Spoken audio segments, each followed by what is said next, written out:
A Tuesday evening in Washington, D.C. President Donald Trump signs the Epstein Files Transparency Act into law. Just hours earlier, Congress had voted with overwhelming bipartisan support. The House, 427-1. The Senate, unanimous. The pressure had become impossible to resist. For years, the American public had demanded answers. What did the federal government know about Jeffrey Epstein? Who was connected to him? What information had been kept from the people? Trump had campaigned on transparency. When the bill reached his desk, he signed it without ceremony. No press conference, no celebration. The law was clear. The Department of Justice had 30 days to release all documents related to Jeffrey Epstein. Jeffrey Epstein was a financier who moved through the highest circles of American power. He was also a convicted offender who in 2008 pleaded guilty to soliciting a minor for activities considered illegal. In 2019, he was arrested again on federal charges. He died in a Manhattan jail cell in August of that year while awaiting trial. The official determination, apparent self-harm. But his passing only deepened public questions about accountability. Epstein had connections throughout American society. Business leaders, political figures, academic institutions, entertainment industry figures, and many Americans wanted transparency about who knew what and when they knew it. The Epstein Files Transparency Act represented a legislative response to those demands. December 19th, 2025 arrived. The initial deadline. The DOJ released documents, but the response was immediate criticism from both political parties. The documents contained extensive redactions, entire pages obscured, names removed, over 500 pages substantially redacted. Both Democratic and Republican lawmakers expressed concern. This wasn't the transparency Congress had mandated. On social media platforms, the reaction was swift. Discussion forums analyzed the documents. Users discovered that some digital redactions could be circumvented through technical means. Within days, online communities were sharing methods to reveal information the government had attempted to obscure. Simple passwords Epstein had used were found in the released files. One Island and similar basic passwords. Members of the public accessed old digital accounts. They discovered more than government officials may have anticipated would be accessible. The internet had become a distributed network of citizen investigators, examining what had been released and exposing what had been hidden. Then, on January 30th, 2026, the DOJ announced a major document release. Over 3 million pages, approximately 2,000 video files, more than 180,000 images. The volume was unprecedented, more material than most individuals could review in months or years. Deputy Attorney General Todd Blanche stated this would fulfill the department's obligations under the transparency law. However, journalists and advocacy groups immediately identified serious problems. Personal information about individuals who had reported being harmed appeared without proper redaction. People who had never come forward publicly were now potentially identifiable.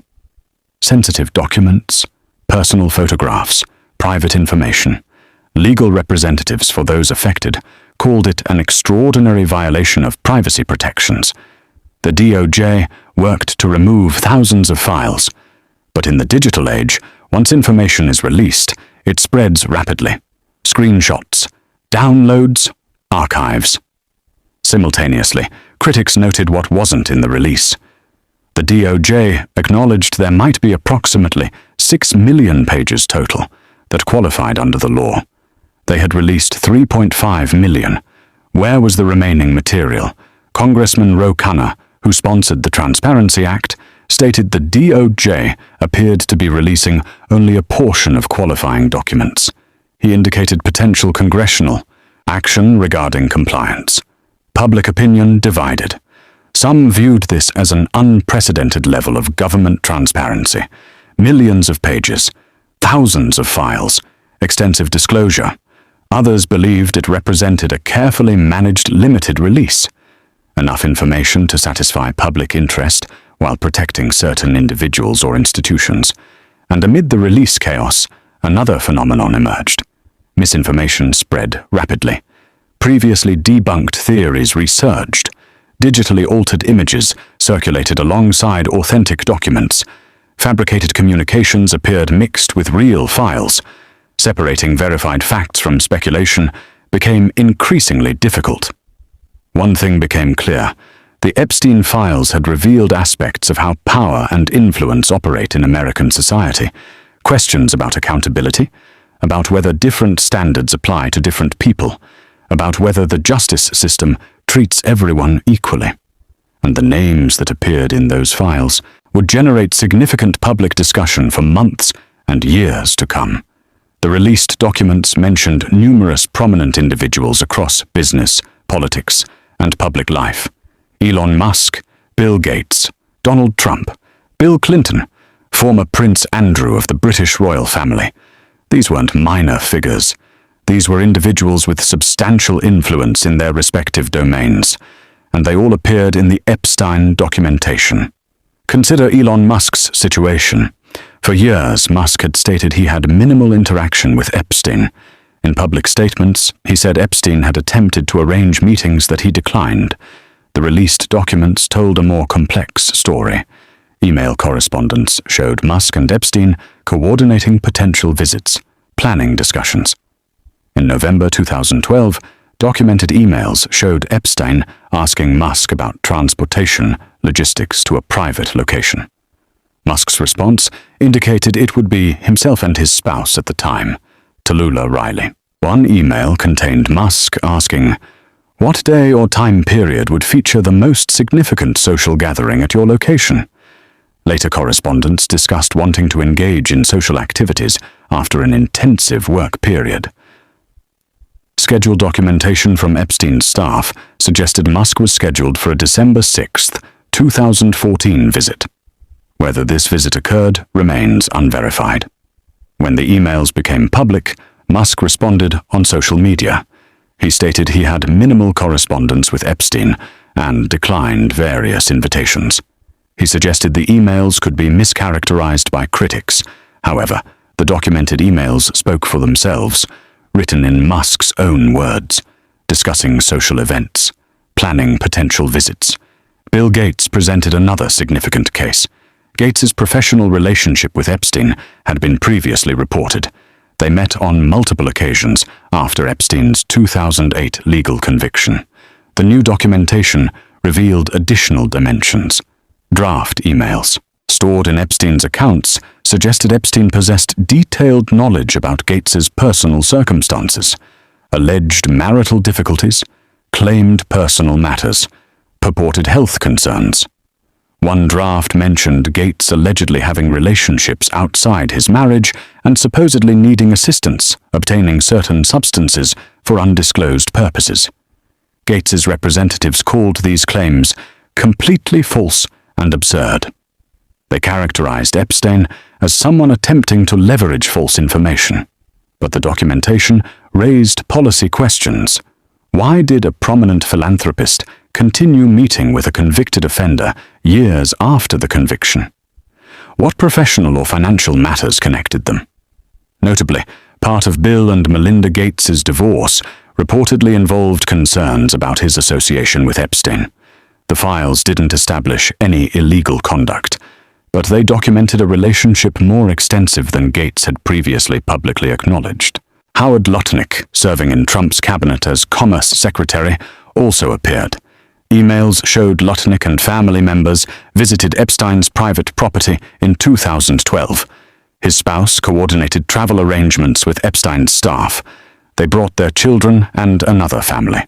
The Commerce Department stated Lutnick had limited interactions with Epstein in the presence of family and was never accused of any improper conduct. But from a policy perspective, the situation raised questions. A cabinet official had taken family to the private property of a convicted offender. Former Prince Andrew appeared extensively throughout the documentation. Photographs placed him in various social settings. Emails documented Epstein facilitating introductions and social arrangements involving Andrew. Andrew has consistently denied allegations that he engaged in any illegal conduct. He lost his royal titles. The British monarchy stripped him of official duties. The documentation maintained public focus on questions about what he knew and when. British political figures suggested Andrew should cooperate fully with any investigations to provide clarity. Steve Bannon, who served in the Trump administration, exchanged numerous communications with Epstein. Some messages were sent just months before Epstein's 2019 arrest. In documented exchanges, Bannon and Epstein discussed political matters. Bannon made references to Trump in communications with Epstein, using informal language about political situations. This revealed something significant. Epstein maintained connections with individuals close to the current administration, even as Trump publicly distanced himself from the financier. If you're finding this information valuable and want to stay informed about important stories like this, consider subscribing to this channel. We're committed to bringing you well-researched, fact-based content about the issues that matter. Hit that subscribe button and turn on notifications so you don't miss future documentaries. Trump himself appears over 1,000 times in the released documents, historical emails, news coverage, social event documentation, photographs from various gatherings. No individual has accused Trump of any wrongdoing related to Epstein's criminal conduct. Trump has stated he had no knowledge of Epstein's illegal activities. But the files document they were socially connected for years. Before Epstein's legal troubles became public, they moved in overlapping social circles in New York and Florida. Trump took legal action against Epstein's estate and a journalist over what he characterized as attempts to damage him politically. And that's the pattern throughout the documentation. Prominent individuals, connected to Epstein in various capacities, some professionally, some socially, some in ways that remain unclear. None of them charged with crimes related to Epstein's conduct. None of them arrested. But all of them now, all part of the public record. Their emails, their photographs, their private correspondence, now accessible. The internet transformed the Epstein files release in ways government officials likely didn't anticipate. Within hours of the DOJ document release, online communities were posting technical guidance on how to circumvent digital redactions. Discussion forums explained methods. Video platforms demonstrated techniques. Social media platforms shared information. Members of the public discovered Epstein's passwords in the files. Weak, predictable passwords. One Island, Gengen 12. Ghislaine. Users accessed his old digital accounts, email systems, cloud storage, accounts that should have been deactivated years earlier. They modified profile information, sent communications from Epstein's accounts, filled systems with contemporary internet content. It represented digital chaos, but it exposed something critical. The DOJ's security review had been inadequate. Passwords left, visible in documentation, email addresses not properly redacted, personal information exposed. And it wasn't just Epstein's information. Names of individuals who reported being harmed appeared throughout the files. People who had never come forward publicly suddenly had their identities potentially exposed. Identification documents with full names and addresses. Private photographs, medical documentation. Legal representatives for affected individuals were deeply concerned. Attorneys Brittany Henderson and Brad Edwards communicated with federal courts, calling it potentially the single most egregious violation of privacy protections in one day in United States history. They stated there was no conceivable degree of institutional failure that could explain the scale of the privacy breaches. The DOJ removed thousands of files. But in the digital environment, once information is released, it proliferates. Screenshots, downloads, archives distributed globally. One affected individual, identified in court documents as Jane Doe 5, wrote to the court, "I have never come forward publicly. I am now being contacted by media and others. This is devastating to my circumstances." Meanwhile, false documents began circulating alongside authentic ones. Digitally manipulated images, altered screenshots, fabricated emails. One viral document, supposedly from Epstein, spread so widely, the DOJ issued a formal statement confirming it was not authentic. They warned, "Just because a document is released by the Department of Justice does not mean the allegations or claims within the document are factual or verified." But the warning came after widespread distribution. Millions had already viewed the false document. Many continue to believe it's authentic. Conspiracy theories proliferated. Previously debunked theories from 2016 resurged. People found common words in emails and constructed elaborate narratives around them. Users on various platforms claimed this proved massive criminal networks. The theories had been thoroughly investigated and debunked years ago. One theory even led to a dangerous incident at a restaurant in 2016, but facts struggled to compete with speculation. The Epstein files had provided conspiracy theorists with new material, new search terms, new claimed connections. Even experienced journalists faced verification challenges. False emails appeared authentic when mixed with millions of real documents. NPR reporter Tom Fowler described the verification challenge. "There's no systematic organization to how these pages are ordered. There's no context provided. Multiple copies of everything. Information redacted in one version, but visible in another. Verifying a single claim could require hours of work, only to discover it originated from a fabricated document." Major news organizations built specialized search technology just to process the files, systems that could search not just for specific words, but for concepts like financial transactions or travel arrangements. But even with advanced technology, making sense of 3.5 million pages remained extraordinarily difficult. And some analysts suggested this might have been predictable. Critics argued the DOJ released so much material, so poorly organized, that it became effectively overwhelming rather than illuminating. Buried in that vast quantity of information were potentially significant items. Draft legal documents that were never filed, financial records showing unexplained transactions, communications revealing the extent of Epstein's network. But identifying those important items in the data volume required resources most individuals didn't possess. Social media communities attempted to fill that gap, with mixed results. Reddit's discussion forum dedicated to the topic received 15,000 upvotes and 2,000 comments within 16 hours. Users collaborated to summarize documents, verify claims, and construct timelines. Other platforms, every new claimed revelation spread rapidly. Screenshots of emails, photographs of prominent individuals, claims and counterclaims. Elon Musk, now owning one major platform and appearing in the files himself, posted that he had advocated for the files' release. He stated what mattered most was holding accountable those who committed crimes with Epstein. He added, "When there is at least one arrest, some measure of accountability will have been achieved." But arrests weren't forthcoming. Deputy Attorney General Todd Blanche made that clear. The DOJ considered the matter concluded. No new charges anticipated. No new investigations planned. The files represented the conclusion, not the beginning of new legal action. Which meant everyone mentioned in them would carry that association indefinitely.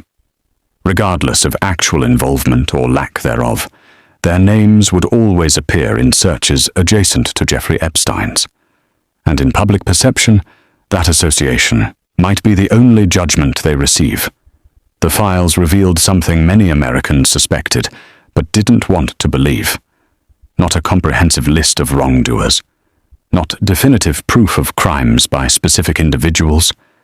Not the clarity everyone hoped for. What they revealed was questions about how accountability works in American society. Virginia Giuffre understood this profoundly. She was one of Epstein's most prominent accusers. She testified. She pursued legal action. She advocated for transparency.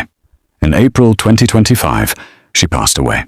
Her family indicated she had wanted the documents released, wanted transparency, wanted accountability. But accountability proved elusive, and the burden of pursuing it, of repeated trauma, became overwhelming. When the files were finally released, her name appeared throughout them. Sometimes redacted, sometimes not. Her experiences documented in legal materials that millions could now access. Other individuals who reported being harmed watched the release with concern. 19 of them signed a joint statement saying information about them remained in the files, while individuals who caused harm remain unnamed and protected. They called for complete release, every document, every name. They requested Attorney General Pam Bondi address the matter directly in congressional testimony. But those seeking accountability don't always receive what they request. They receive what the system determines is appropriate. And what the system provided was exposure without corresponding legal action. Their privacy compromised, those who allegedly caused harm unnamed or uncharged. Ghislaine Maxwell serves a 20-year sentence, convicted of federal crimes related to Epstein's activities, for recruiting, for facilitating his operation. She remains the only person ever charged in connection with Epstein's criminal conduct.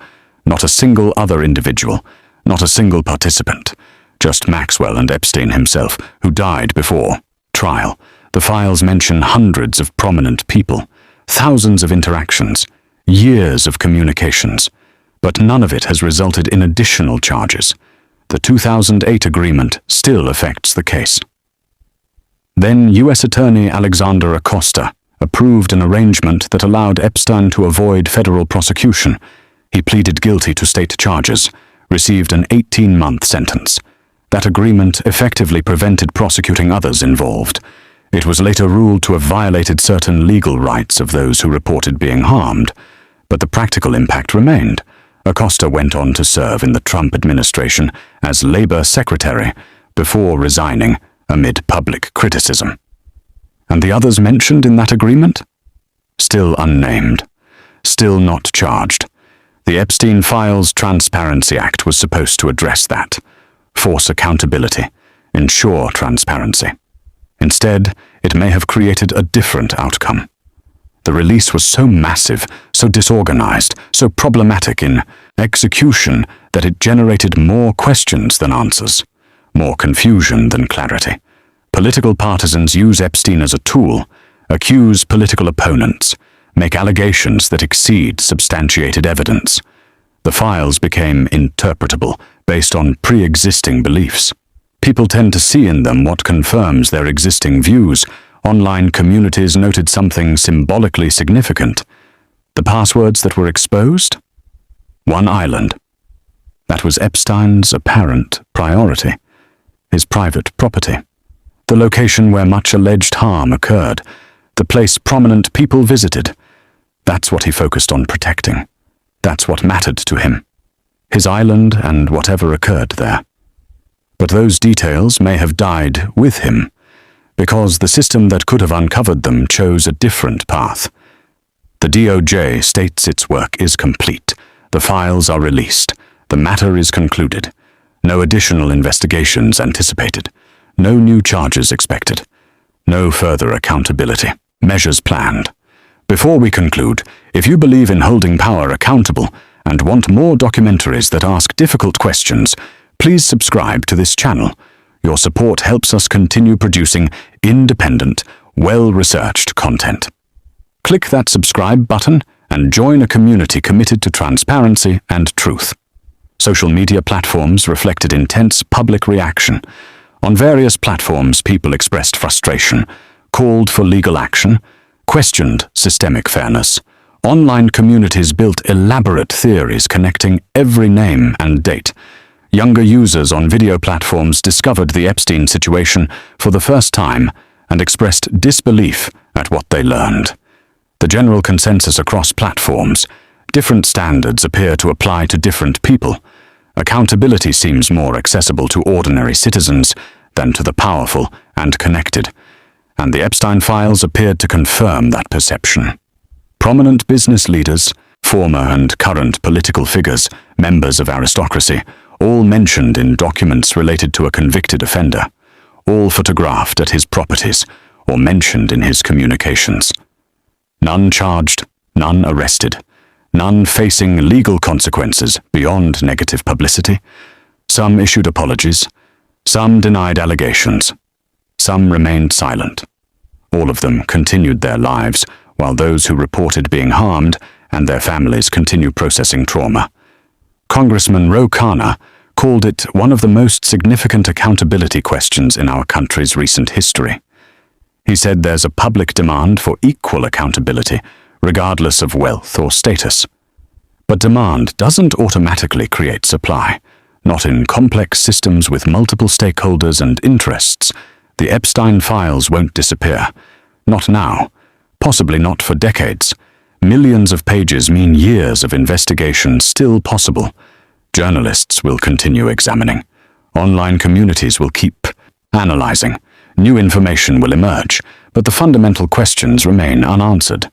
Who else participated in or enabled Epstein's criminal activities? Who knew what was happening and took no action? Who benefited from his network of influence? The files were supposed to provide those answers. Instead, they revealed something perhaps more troubling. That we may never have complete answers. That power and influence provide certain protections. That the justice system faces challenges ensuring equal treatment.